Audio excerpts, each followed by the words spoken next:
gathers in that spirit, and it's a wonderful gathering for that purpose. So thanks for the Star Tribune for hosting this and convening this group. And on a similar note, a similar vein, we need the clash of ideas in politics, in the political arena. And if you have a monopoly of one party or the other, whether it be at a city or a state level, that's perhaps suboptimal, to say the least, when it comes to the competition you'd have for political ideas and political innovation. As to the future of the Republican Party of Minnesota, as Rochelle has alluded to, we haven't won in a long time statewide. It's different for obvious reasons at the congressional level or the legislative level, because those are political microclimates, and they get managed at the local level through redistricting and various other ways that don't necessarily reflect what's going to happen statewide, and our legislators can talk about what the maps will look forward, project forward in that regard. But as to statewide races, it's true that Minnesota is at least a light blue state, if not a blue state, and the Republicans have been at a structural disadvantage politically in terms of the political demographic of the state for a few decades at least. And that doesn't mean we can't win from time to time, and doesn't mean we can't win in the future, but we start with a uphill climb in the forms of having to come over at least a 2 to 4 point demographic disadvantage. Now, it can happen, and it does happen. Nothing is inevitable, and things change. We were talking in the green room. If I would have told you 20 years ago or less that the Iron Range would soon be mostly Republican, you would have thought I lost my mind. Conversely, if I would have told you that Edina would soon be Democrat, you would have thought I lost my mind. So these trends and demographics shift and change over time. It's also true if you look at John F. Kennedy, for example, a pro-life, pro-gun, military interventionist, tax-cutting Democrat. He would never get endorsed by the Democratic Party of today. And similarly, Ronald Reagan, a pro-choice governor of California who raised taxes as president, who signed a big amnesty immigration bill when he was president. I love him as president, so don't get me wrong, it's not a criticism. I'm just trying to illustrate how these things shift over even just a few decades. So nothing stays the same as in life, as in politics, and I'm hopeful about the Republican Party's future, but it's going to have to grow market share.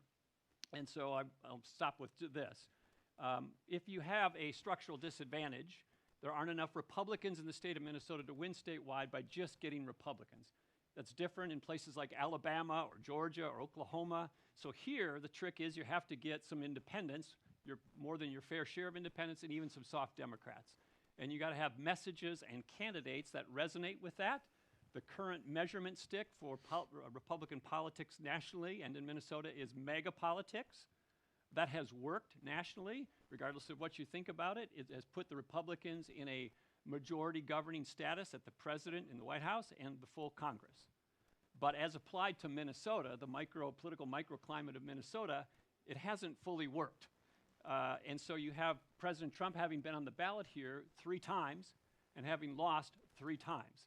So part of the trick here is to have candidates that can satisfy the mega base, but also be able to attract independents and Democrats. And that's a tightrope walk for reasons we won't go into because we're short on time. But that's not something that's easy to do in today's Republican Party. But I think that's the way you can win statewide in Minnesota. And I should point out that all 3 of these that both Senator Duckworth and Senator Coleman are constantly in the conversation in terms of running statewide at some point. Perhaps not in the next year, but although I did hear Senator Coleman, you were still thinking about it. Well, the big problem is Senator Duckworth and I are still fighting about who gets that amazing LG spot. So until we solve that, neither of us. Well, that's the woman's spot, so as you know. So she's trying to get me in trouble. But so, what can you talk a little bit about what would go into your thinking in terms of? I mean, is that fair to say that you two are both thinking about running statewide at some point? Well, I think, one of the things, and I'll speak for myself and obviously let Julia weigh in too, but, part of what we look at are what conditions exist in the state of Minnesota, and there's a lot of talk that occurs regarding the suburbs specifically. I happen to live in the suburbs. I represent a suburban district, the great city of Lakeville and some of the surrounding communities. And a lot of folks would tell you that sometimes that's where the battle will be won or lost statewide in the metro. We know that greater Minnesota typically has become redder and redder. We know that Minneapolis-St. Paul and the inner suburbs have become bluer and bluer, and so that the suburban ring is the purple battleground, so to speak. into what former Governor Pawlenty said earlier, the trick is, as a candidate, you have to find a way to solidify, your most ardent grassroots supporter, your base, let them know where you stand, that you're conservative enough, while also during that process not losing your ability to appeal to your more moderate, independent, or even winnable Democrats, so to speak. And that's the trick. Maybe it used to be that you could pivot once you secured that endorsement or won that primary, but that's becoming increasingly more difficult to do, or so it would seem. And a lot of that has to probably do with the way things are covered and videos that are captured and shared on social media more so than maybe they were in the past. But that really is the challenge right now, is finding somebody that can truly be authentic, sincere, and genuine in their principles and their values to solidify conservatives of the Republican Party and then compete statewide with the folks that need to as well. That would be tough. I hear you. It's a number of factors, too. Both Zach and I have very little kids, and so that's something to think about as well. It was the big reason at the end of the day I said no to the U.S. Senate, because I struggle being in St. Paul a couple days a week and missing out on soccer games and bedtime stories and stuff like that. I'm a big fan of Esther and being for such a time as this, and I think every candidate has to look at the moment and go, where am I needed most? Where am I supposed to be right now? And so that's a big factor. Looking at the bigger picture, though, it definitely is, to both of their points, Minnesota has a big independent streak. I mean, you just look at some of the people we've elected and kind of how the polls go and shift and form. And so we need somebody, again, that can be authentically themselves. There's a reason that both Senator Duckworth and I outperform the president quite a bit in our district. It's because we're not trying to be Donald Trump. We're just trying to be ourselves, and ourselves want our kids to go to school and get a good education. We want to be able to afford the homes that we live in and have a grocery bill that's manageable. We want clean water. We want growing infrastructure and roads that don't have so many potholes my motorcycle's going to tip over. We have so many things that we want to go talk to people about that aren't the spicy issues that I think will help a candidate resonate statewide. However, I was recently speaking to Ryan Faircloth about the assassinations that we've seen going on and what can we take a page out of. So I worked with Speaker Hortman on a couple of issues. Boy, does that woman know how to coalition build.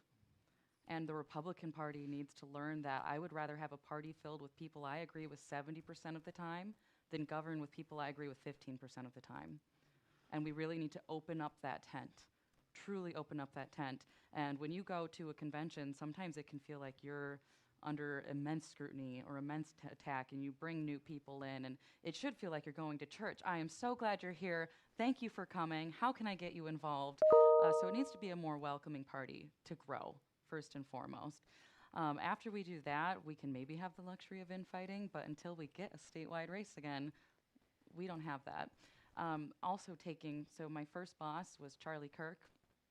And I've been trying to take a page. What is a lesson I can learn from all these people that, whether I agreed with them or not, I admired them?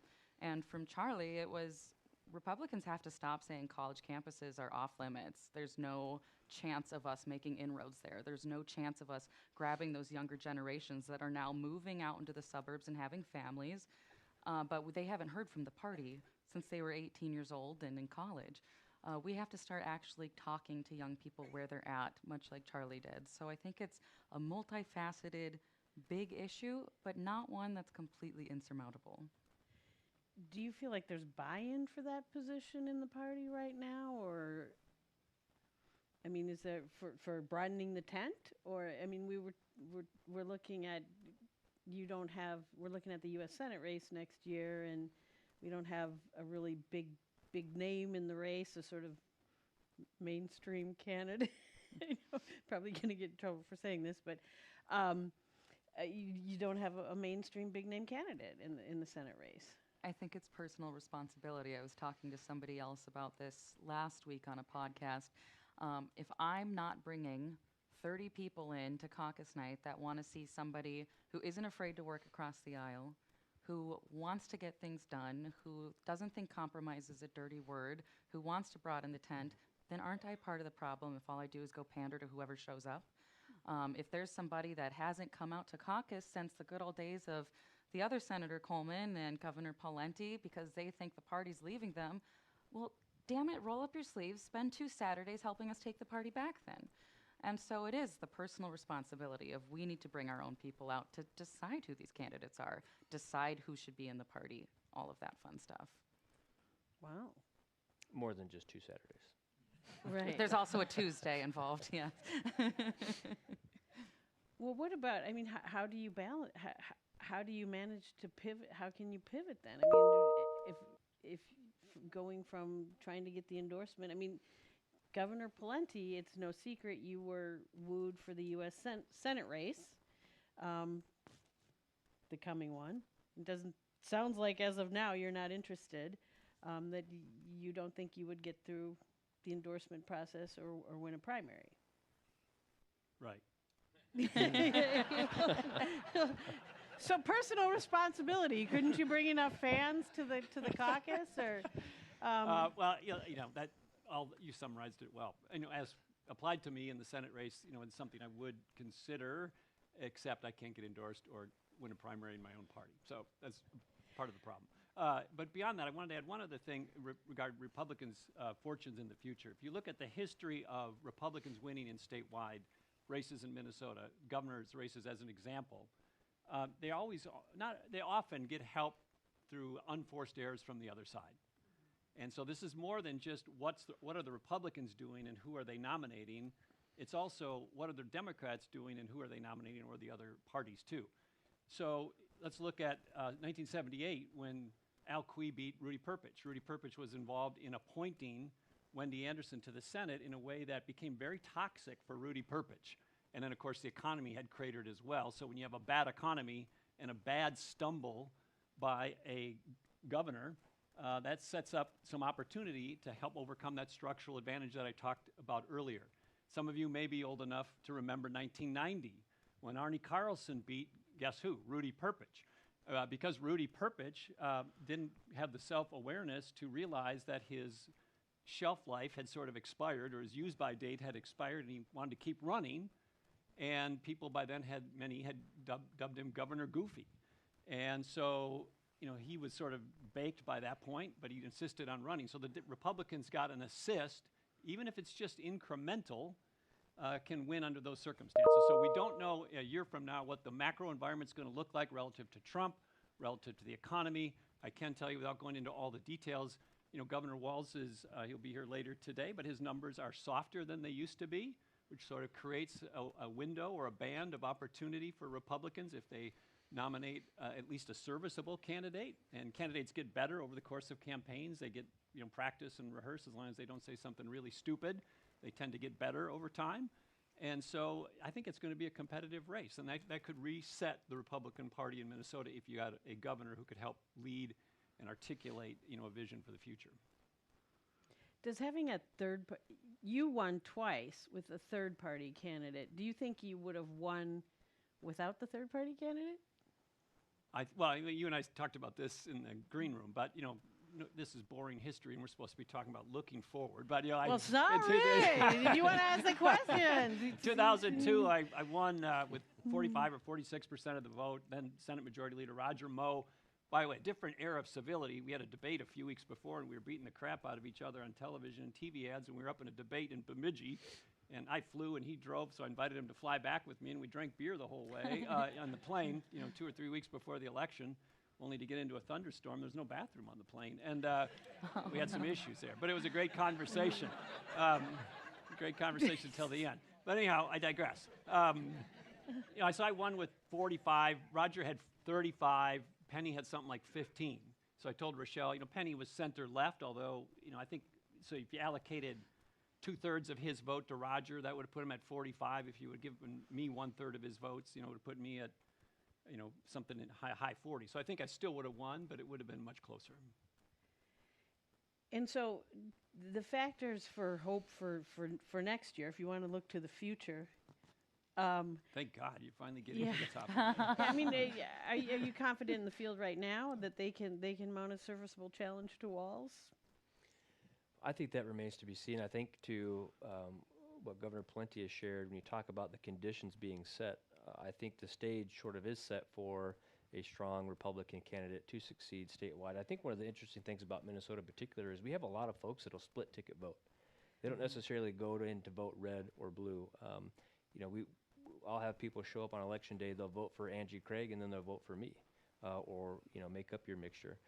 And so when you have folks in the state right now who are worried about rampant fraud going on to the tune of maybe over $1 billion across the state, and we're still finding more, when they've got public safety concerns, when they see what's happening in our public schools and the decline of academic performance and enrollment, and when they see the cost of living and their taxes increasing, their property taxes, their different forms of insurance, when they had a $10 billion tax increase despite the government having a $20 billion surplus and spending all of it, I think there's a real opportunity for a strong candidate to capitalize on that, especially a lot of your free-thinking, independent, moderate voters who aren't necessarily worried about voting about a party, but are looking for someone who can actually govern responsibly. And that's really what it comes down to. Our state is at a precipice right now where if we don't begin to experience some responsible governing, there are some holes that we're going to be unable to dig ourselves out of.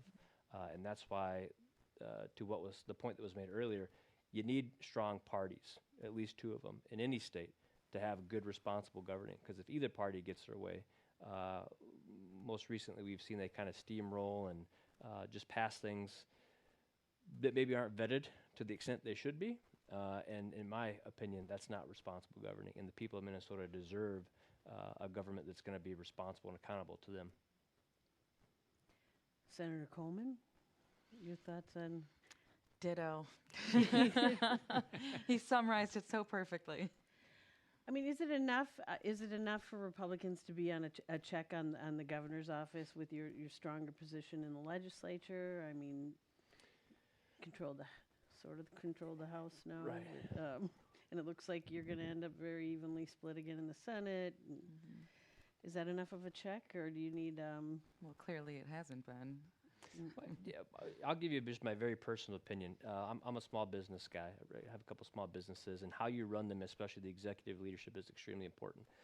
One of the reasons why it might be beneficial to see a turnover in the governor's position is for an executive to really look at all of our government agencies and departments. Clearly, we've got some issues.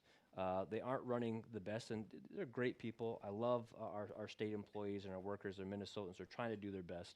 But we need somebody who's going to hold these departments and agencies accountable and work with commissioners that are going to say, not only have we identified fraud, what are we doing to actually stop it, prevent it, and be more on top of it, so to speak. Every week we're discovering another issue with state government, and we're talking about real people's livelihoods, their dollars being sent to fraudulent places all across the state, the country, outside our country. And that's a significant issue that if we don't get somebody in there right now to sort of turn the apple cart, so to speak, then we're just going to get more of the same, it would seem. But then why aren't we seeing a bigger field of Republicans running for governor next year? I mean, it seems like there's decent conditions, and we broke it down in the green room in terms of numbers. It looks like it's pretty even right now. Why aren't we seeing more candidates? I think we're going to see more, is my just listening to the buzz. I'm not going to name names, but I think we have a couple more coming out of the woodwork. So I do think the field is going to get bigger. I think that gives a candidate the ability to not necessarily have to go extraordinarily hard to the base, because that's going to be detrimental when we go to November.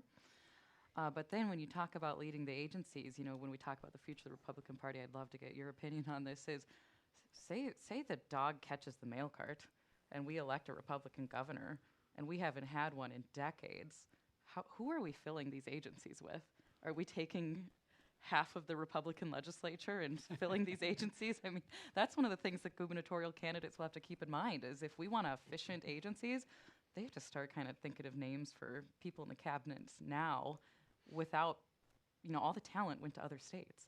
So we would have to pick from the legislature itself. Where are these people coming from? Well, you managed to do it when you were governor. Yeah, and that's a great point, Senator. And I think most campaigns, if they feel like they might win, they have a shadow or quiet transition committee that forms and start doing the thought work around who could from the private sector might be interested, who from the public sector might be interested, and eventually you put it together because you have to. Right. But that's a wonderful point about it's not just the governor, it's who he or she is going to fill the team out with. I did want to say one other thing, if I might, Rochelle, just digressing back to the earlier point. On the governor's race, there's another variable that could be semi-unique here, which is Governor Walz's decision to run for an unprecedented third consecutive term. And there's going to be a certain percentage of Minnesotans, regardless of what they think of Governor Walz or his opponents, who just say in their mind, it's time for somebody new, regardless of the other politics, that it's time to give somebody else a turn. And even if that's as small as 1 or 3%, and early polling indicates it's at least that, in a tight race, that could be the margin of error. I mean, that could be the opportunity for Republicans to take the race. And the other thing to keep in mind is, again, I talked about macro factors earlier, but Governor Walz is going to have a lot of money. I mean, he has the ability to raise, directly and indirectly, a mountain of money. And he talks about that frequently, so I'm not saying things he doesn't say himself. So that's going to be a relative advantage in terms of campaign spending. Did I flat out ask you, Senator Coleman, if you ruled out running for governor next year? Because you I think said you just not. did. Well, you did. You said you're not interested in going to D.C., but you have joked about moving to St. Paul. That was a request by my oldest son. My in-laws live near Summit Avenue, and I showed him the governor's mansion, and he went, "That's really close to Grandma and Papa. You should live there." Well, I said, "Well, I'd have to run for governor." "Okay, do that." So, I never say no to an opportunity, but I also, when I was talking to Ryan, I said the completely non-political answer, which is very harsh, is my kids have had one rough summer. They started it off with a cop outside their home, and they couldn't figure out why mom was so scared one day in June and so sad. My kindergartner's very first day at Catholic school, he was on lockdown.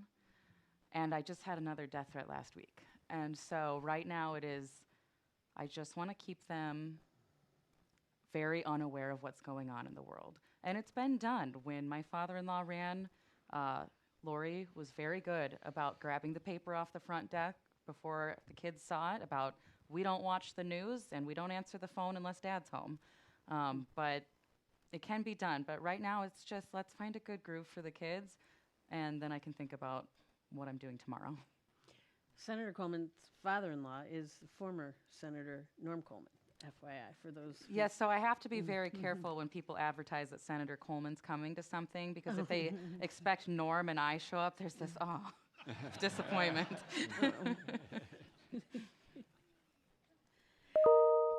What else? Well, I think besides tactics, the Republicans also have to have a positive vision for the future of Minnesota and the future of the country. And so we can talk about money and, third terms and all these things. It's interesting. But if you want to go get an increased piece of the market, you got to go earn it. Mm-hmm. And a lot of voters want to hear about how are you going to address, all voters want to hear about how you're going to address their concerns. So example, in Minnesota, we have 50% of our children in schools proficient in reading, math, and science at grade level. 50% of our children aren't at grade level. And it's abysmal. And if you don't have a pathway for an education, you can't later connect to the private economy, and you get kicked to the curb in a big hurry as an adult. And so I hope the next set of candidates from Minnesota for the Republican Party will talk deeply and passionately about education reform. I also hope they'll talk about fraud, which has been mentioned. I also hope they'll talk about public safety. If you don't think that's on Minnesotans' minds, of course it is, and there's a better way forward on that as well. And I could go on, but the point is, we can't just say, they suck or they suck. We have to say, and more importantly, here's what we'll do better. Here's what we'll do differently. Here's a positive vision about Minnesota, and care, and not just be robots for the script of today, because people need vision casters. Nothing stays the same. It always evolves. It always shifts, and leaders have to see around the corner, articulate a vision, and bring people with them. Senator Duckworth, you think the party needs to do a better job talking about education. What do you think you should do? How should you talk about it in a way you think that would resonate? Sure. So I'm a former school board member myself before I ever got tricked into running for state senate. I've got 4 little kids. They all go to school in Lakeville. I'm a product of Lakeville schools myself, and so is my wife. So I'm very passionate about our public schools. And I think when you get into political discourse and debate, one party in particular has done a really good job painting Republicans as not being supportive of our public schools or public education or teachers, which could not be further from the truth. I always tell folks, we want nothing more than to see our public schools succeed. Because if our public schools are succeeding, it means our kids are succeeding, our teachers are fulfilled, and we are setting conditions for a bright and successful future. That's really what it matters. At the state capitol, really what it's become about, the discussion is about academics.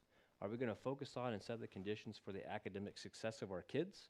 Or are we going to allow for the classroom and what goes on in our schools to become a little bit more politicized? And we can get into and have that debate, and we can spar a little bit. But unfortunately, sometimes our vision, it's hard to get folks excited about because it has less to do with emotion and sometimes more to do with results. Our vision for our public schools are schools in which our kids are succeeding at a high level academically. They're safe. They've got a lot of opportunity, graduation rates are high, and they're going on to do whatever it is they want to do post-graduation, whether that means higher education or going into the workforce, you name it. And so there may be other initiatives that pull at heartstrings a little bit more or do a little bit better of a job of enticing voters or getting to think that you support public schools more than the other party. But that's what we have to do. And you know, they try to say that, you know, we don't want to fund our public schools. Well, that's not the case. The last time that we had an impasse and didn't figure out what to do with what we had at the time, a $10 billion surplus, it was our party that was saying we want to give our public schools $1 billion, but we want to give it to them without strings attached. We want it to go to the general education formula or the special education cross subsidy. Not all these mandates that are actually going to force districts into deficit, which is what we saw, because they're requiring them to spend way more money than the state's actually giving them on things that those districts don't even necessarily want to or need to invest in. If you asked every district right now across the state, what are your needs, they're going to give you different answers. And what they want is the funding and the freedom and the autonomy to utilize it in the way they need to, their community would like them to do it, rather than the state mandating how they do it. And so that's part of the problem is, how do we ensure that our vision also includes that aspect of local control and respecting various communities, their needs, and what they would like to achieve or see for their kids, specifically when it comes to their public schools. And I think that's going to be, I think, you know, Governor Pawlenty is 100% correct to key in on education because originally, don't hold this against me, originally I'm from the great state of Iowa, okay? I did go to middle school and high school and college here in Minnesota. But there was a time when, and I still feel this way, but the metrics don't necessarily support it, when Minnesota schools were the cream of the crop. Every other state in the country desired and were envious of our public schools, their performance. And right now, when you stack up, especially literacy rates, performance on math and things of that nature with other states across the country, they don't look as good as they used to. That's a tough pill for us to swallow. It's tough to admit. But that's why we have to roll up our sleeves, put politics aside, keep them out of the classroom, and focus on the academic success and excellence of our kids. Well, so then is it a matter of better messaging, or is it better candidates? Or You should just listen to my messaging. No, I mean, that's a hard case. How do you make that case to people in the 60 seconds or the amount of time you've got at the door, or however you're going to make it? I mean, is it messaging or is it candidates, and how do you get over that hurdle? I think it's a combination. First and foremost, you have to be consistent about your messaging. And what happens is everybody wants to take you in a different direction, especially when it comes to education, right? We're talking about... what do you mean by everybody wants to take you in a different direction? Well, I should say when you get into a political debate or discussion, folks want to pivot and take you to a different direction. They want to talk about banning books. They want to talk about... When you talk about folks, are you talking about like at a party meeting? Are you talking about bigger picture? Well, your question was how do you succeed with your messaging? Okay. So while you're trying to project your messaging, folks that may not want you to be successful want to take away or confuse from that messaging and swing in a different direction, if that makes sense. So you need to stay on message. You need to stay on message and not be distracted by folks that want to take you in a different direction and have you talk about other things rather than focusing on the future or the problems that we should be identifying or addressing, specifically when it comes to education, or pick your topic. Okay, so staying on message better. Well, but your message also has to be a good one. It does you no good to stay on message if your message is kind of crappy, right?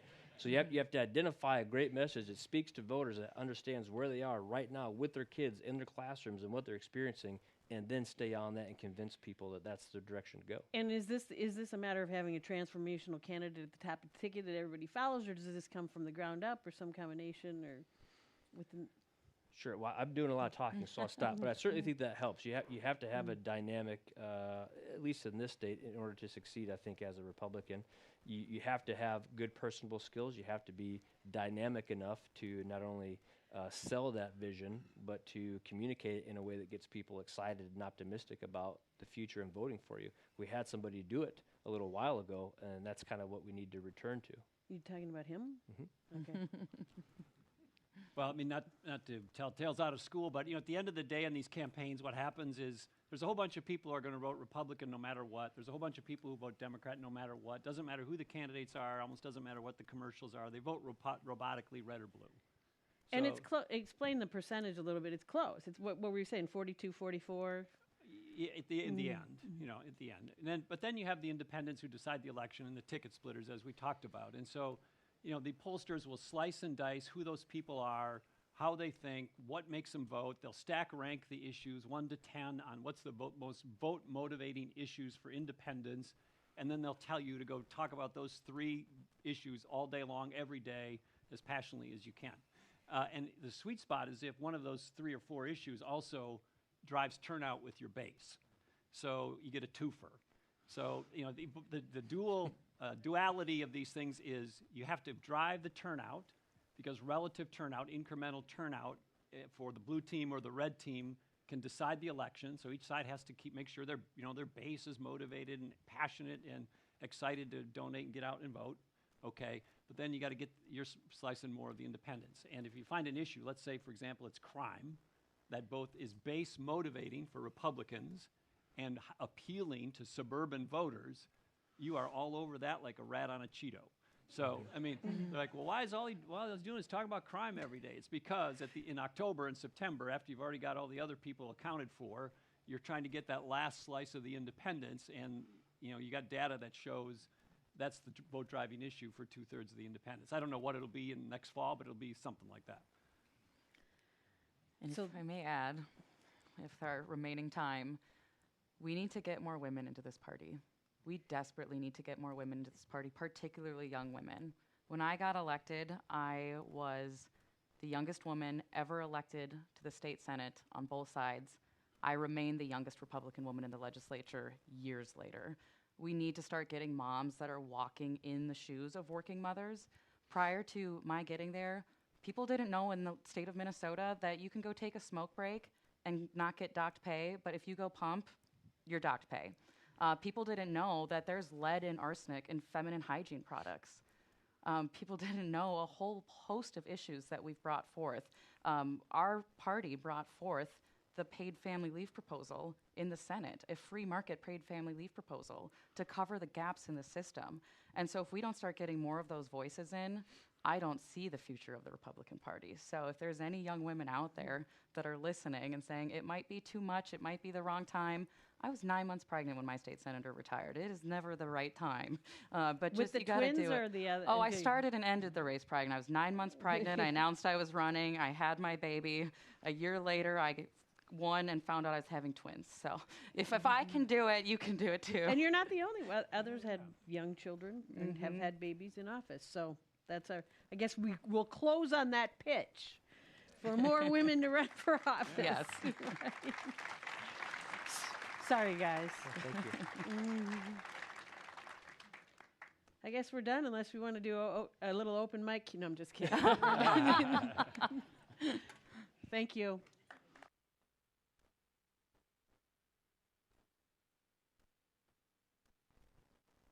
Please welcome Minnesota Star Tribune opinion editor and vice president Phil Morris.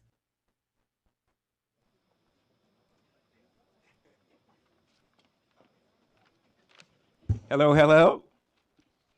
Are we having a good time? Good. Minnesota, you guys look great. In fact, I've always wanted to do this. Turn to someone on either side of you and say, you look great. When I switched to Allstate, I saved hundreds. My old insurance company raised my rates, so I started looking around. Allstate made it really easy to switch, and I was able to get better coverage for a better price.